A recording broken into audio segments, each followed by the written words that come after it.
We are talking good old SWOT analysis today. Now, if I've already done a podcast on all this, I apologize. I've got all my notes. I put underneath, has it gone on Twitter, has it gone on LinkedIn, has it gone on newsletter, has it gone on the podcast? And I've only got it on the newsletter in October. So if I have done a podcast on it, then I do apologize. But I think it's really, really, really worth reiterating here because I think it's underutilized and underused is a SWOT analysis. What is a SWOT analysis? I'm going to get to that in just a minute. But first of all, are you a member of MrSelfStorage.com? If not, that's where all the cool kids in self-storage hang out. It's completely free. It's a daily newsletter. Get on over there, put your email address in, and I'll send you an email and a self-storage tip every single day.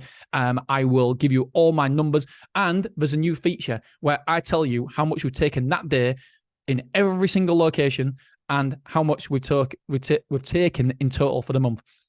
I don't even know why I share it all, but I just thought that what would I want to know from somebody? And I thought, the only thing I don't give that I would want to know is the revenue. I give weekly revenue, but I don't give an ongoing amount every single day. So I thought, do you know what? Let's do it. Let's showcase it. So that's what we are doing. And so anyway, hopefully you guys like it. Right, SWOT analysis. What is a SWOT analysis? A SWOT analysis is strengths, weaknesses, opportunities, and threats. So and by the way, I've got this image that I nicked from Google as well, so which is really, really good. So let's talk about Wrexham, because here's the example I use for Wrexham.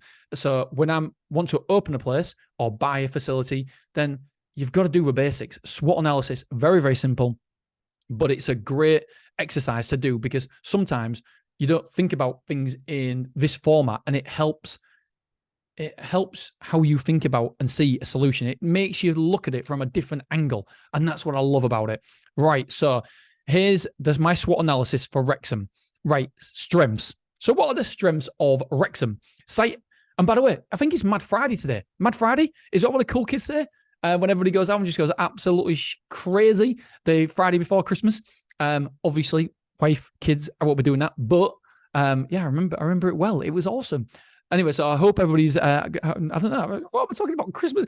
Anyway, happy Christmas, everybody. I hope you have an awesome Christmas. And I think this is the last podcast before Christmas. So yeah, have a wonderful Christmas. And I really, really, really, really appreciate you guys. And to show me appreciation, I thought, what can I do for everybody? How can I give you a gift? How can I give everybody a gift? And I thought, well, I can't give everyone a gift. However, what I can do is, what's my most valuable thing? My most valuable thing is time. And by the way, I will get onto SWOT analysis in a minute. So my most valuable thing is time. And so what I'm going to do on Christmas Day, I'm going to send an email with a link to have 15 minutes, a chat, a conversation about anything, about the world, about football, about self-storage, about your problems in self-storage, how I can help you, whatever you want. I'm opening up my calendar for a day in January. And if it gets booked up, I'll do 2 days as well.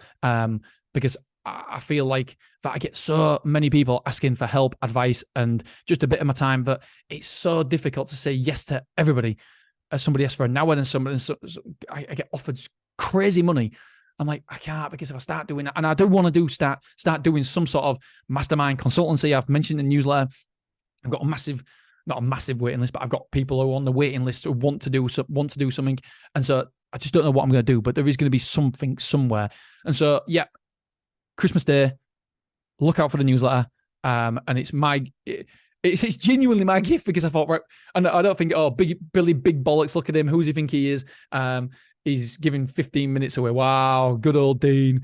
I know that when I did it last time, I had back to back calls, and I really enjoyed it because I learned about other people's struggles, their businesses, and I got loads of content ideas as well, because without talking to you guys, I don't know what you want help with, where you want to go, anything. So yep. So MrSelfStorage.com, put your email address in there, and Christmas Day I'll be sending out a newsletter with a link to book a Calendly sometime the end of January, and I'll spend a day it'll be not a Zoom call, it'll be a phone call, because I know I can walk around and stuff, get my steps in while I'm doing it. Right. So back to SWOT analysis. So this is for Wrexham.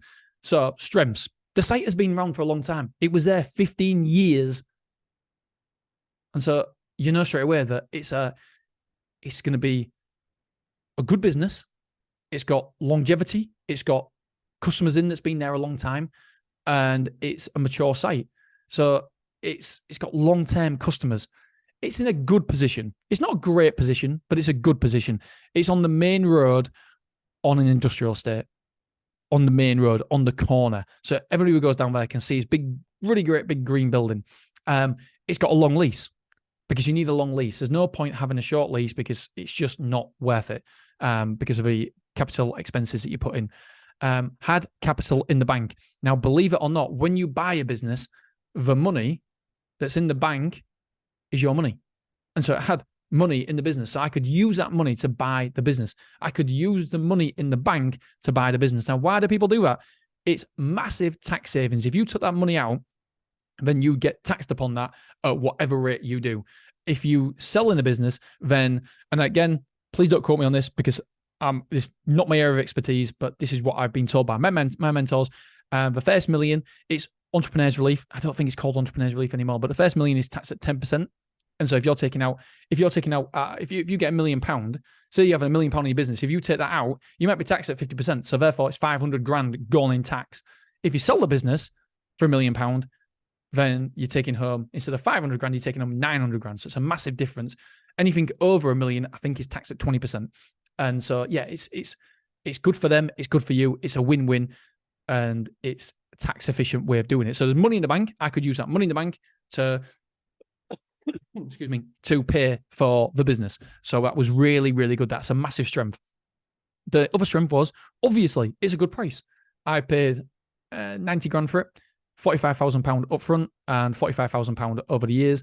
And so it was a good price. And so that has to go down as a strength. Right.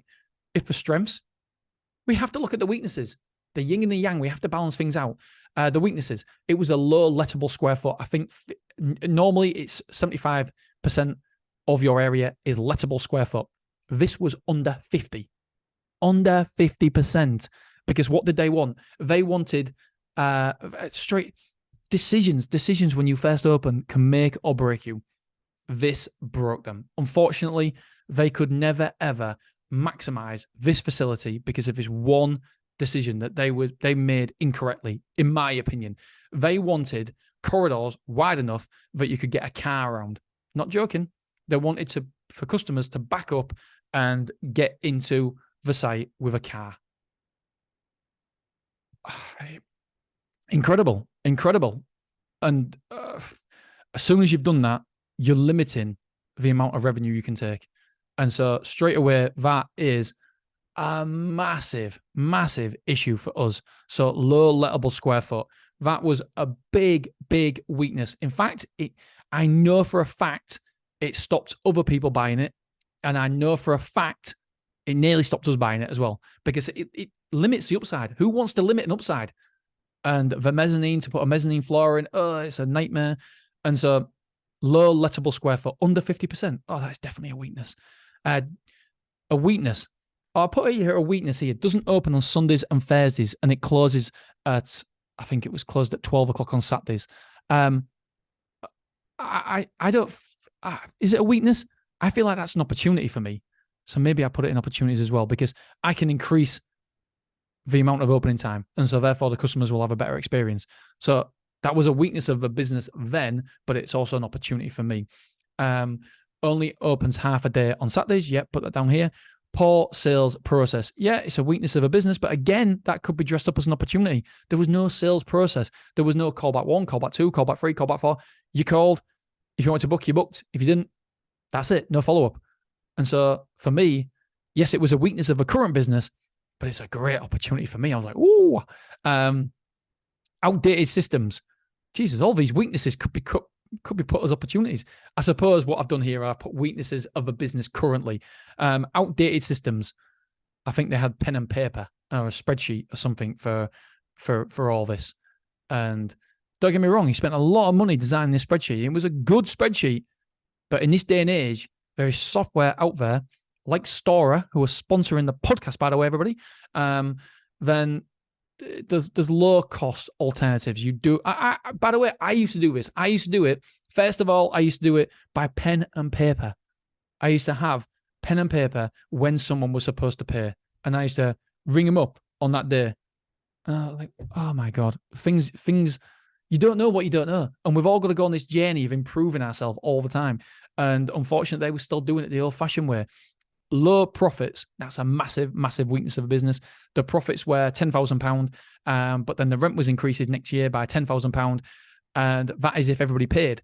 And little did I know, when I only found this out when I was doing the due diligence, that there was loads of people who didn't pay. Loads of people. And so therefore, we lost some like 20 grand in revenue. So it went from a profitable business into a loss-making business that was buying, which was okay because we saw the opportunity there. And so, yeah, definitely low profits were a weakness of a business. But again, we could turn that round. However, just because we can turn that round, it doesn't mean that we should put the value that we're given, we shouldn't put that on the sale price. Rent increasing in a year is a weakness. Yeah, I've already put that. I want to say something else about low profits, but I can't remember what it is. I don't know. Anyway, opportunities. So we've gone through strengths. We've gone through weaknesses. What are the opportunities of this business? I put make the site manless and save £20,000 a year in wages, because at the time, it was I didn't make anybody redundant, by the way, or anything like that. I'd feel really, really bad about that. So if I'm going to buy any other businesses, unless it's a necessity where the business it couldn't run without it, then I certainly I just feel bad about making people redundant. And so I wouldn't have made these people redundant, but obviously there was the people who working in the business were the owners and they wanted to retire. So making the site manless would save £20,000 a year in opportunities. So straight away, I've saved that money that we lost in revenue, that we thought that the revenue was there, but it was people who hadn't paid. Oh, that's what I was going to say. That, excuse me. These, I've got a real bad, I'm not real bad at getting better now, but yeah, it's been cough. Excuse me. These people, what they did was, if you paid on time, you got a discount. If you paid on time, you got a discount. I mean, I like an incentive to pay on time, but an incentive to pay on time is, listen, if you don't pay on time, you pay an extra 10% or whatever. That's exactly the same. It's just that small difference, that small tweak can make a massive difference. I can't remember if it was a 5% or 10% decrease in your rent if you paid on time. But just that mindset change, just a little, there was nearly there. There was nearly there with this site. And it was just a little tweak here and there, a little dial, do, and they'd have done good. Like, the biggest mistake was the lettable square foot. They shouldn't have made the corridors that big. No. The corridor should have been less than half the size. And you could easily get 76% lettable square footage, rentable square foot, whatever you want to say. And they didn't. And just that tweak of saying to the customers, straight away, as soon as we came in, nobody complained, by the way. Not one person complained that the discount 5 or 10% had gone for paying on time. And not one person complained that if you don't pay on time, then we'll increase it by £10 or 10%, which is more.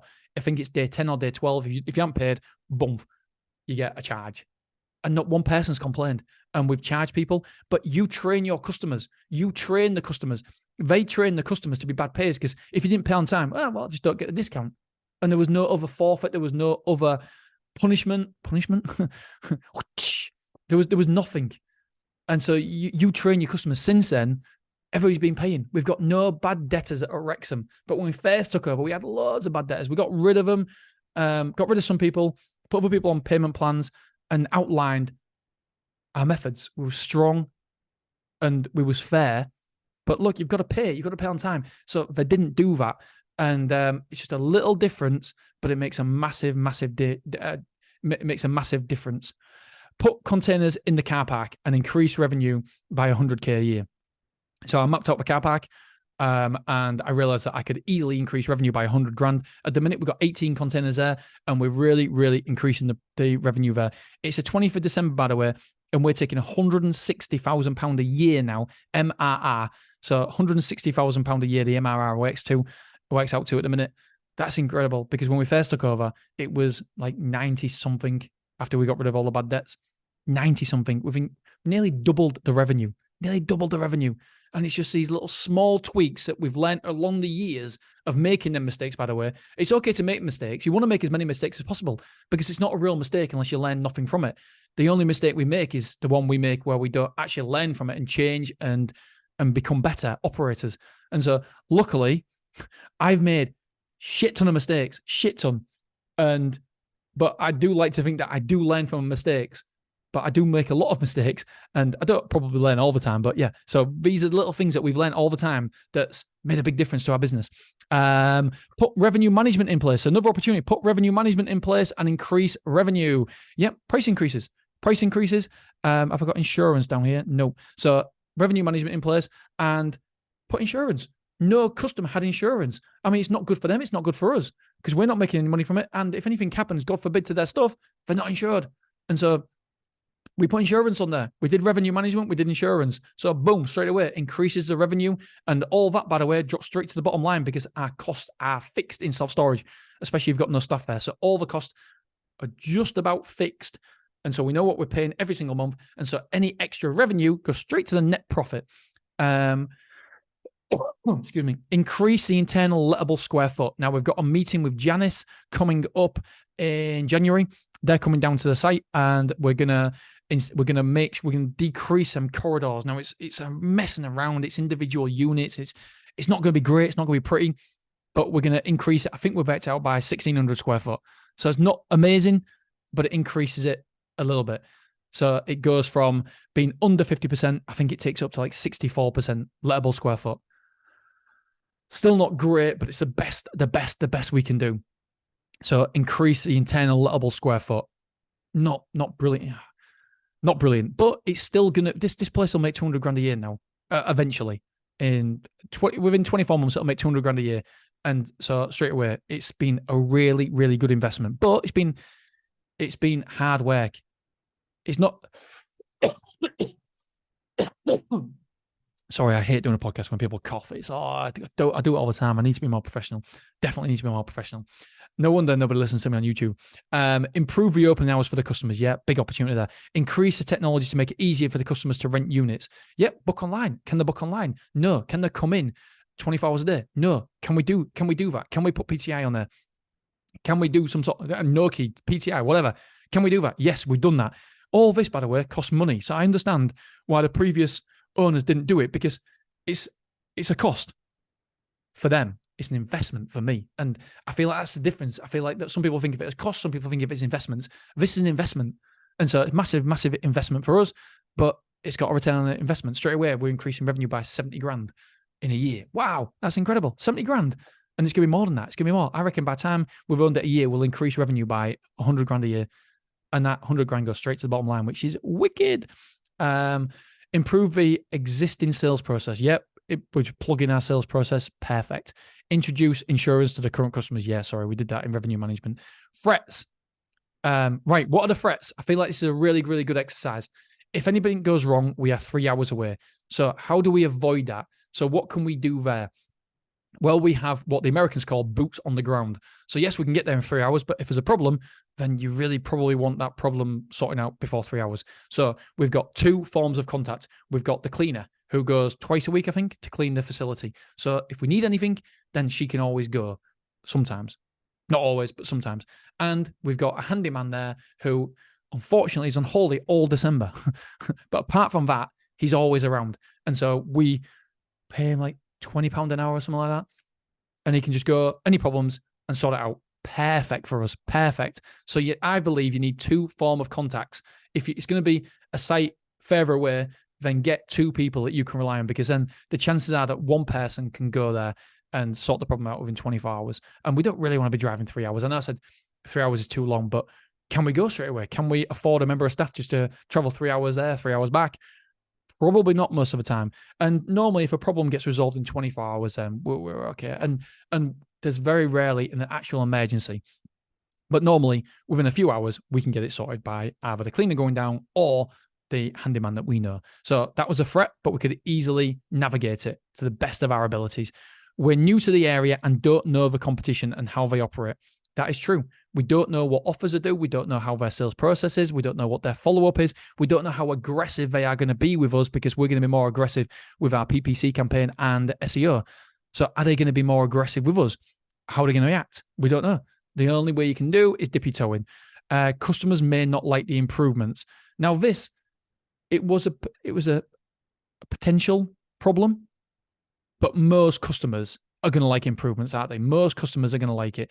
I think probably the biggest threat is people aren't going to like the revenue management because they haven't had a price increase for 15 years, some of them. So some people are not going to like the increases. But hopefully the improvements will outweigh the increases. And fast forward a number of months now, we've under 10 months, nearly. It's been, we haven't really had any complaints with people with increasing people's rent. It's been seamless, really. Yeah, obviously you get the odd occasional few, but then you work with them. If you've increased it, I don't know, by 15 quid a week, then just, I'll tell you what I never ever say it straight away. But what we do is we have a method where we say, right, okay. And by the way, I'm going to do a section on this, price increases, because I think it's important. Price increases, how we handle objections. So don't work on my hand. I'm trying, but for the podcast listeners, I'm trying to get a pen and write it on my hand. So basically what we do is if somebody rings up and complains about the price increase, then we say, right, let me have a look at it for you. We'll get back to you. And worst comes to worst, what I'm going to do for you is, because I can see you've been a good customer for so long or whatever, anything like that, it's some sort of positive, then I'm going to have a word with our director and I'll try to put your case forward and see what I can do. You leave it maybe half a day and then you get always called back the same day.